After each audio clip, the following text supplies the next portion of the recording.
And I wanted you to also just counter another argument that I hear constantly. I earned it. You know, we earn this money. The best way to describe this is to go back to Karl Marx and his analysis of capitalism so that we all understand what earning is about. Let's imagine you are a person looking for a job and I'm the employer that you're looking to get hired by.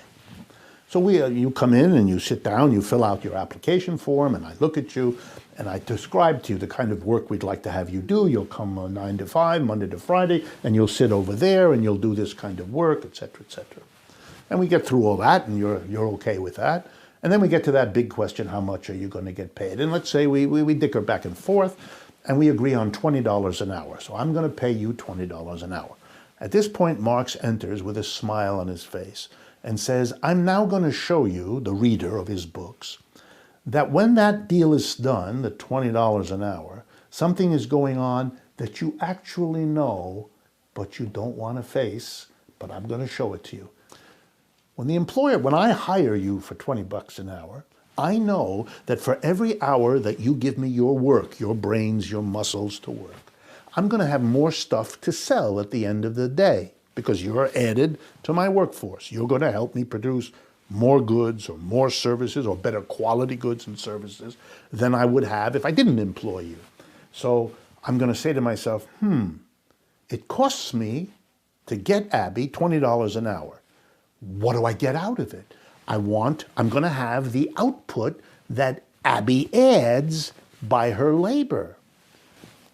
Now that has got to be more than 20 bucks. So the only way I'm going to hire you for $20 an hour is if you produce more in the hour than I give you.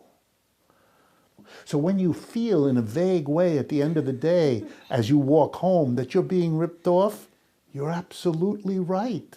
Or in Marx's language, exploited. So what does the capitalist say? I earned it. No, you didn't. He just ripped people off. The way most corporations work is 4 times a year.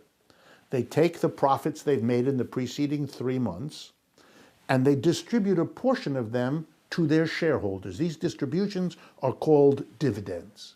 So if you own a lot of shares, say because you inherited them from your grandma, or you stole money and bought them on the stock market. There are lots of ways of getting them. But if you have them, 4 times a year, you go to your mailbox in the morning and you get an envelope and you tear it open, and inside is a check for your share of the profits that have been distributed to shareholders. For rich people, this is millions of dollars.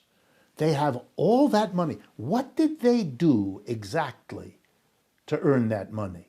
Nothing. Those people are going to tell me they earned? Earned what?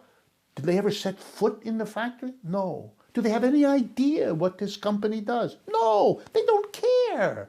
They are simply sitting there collecting. Well, let's now do a little logic.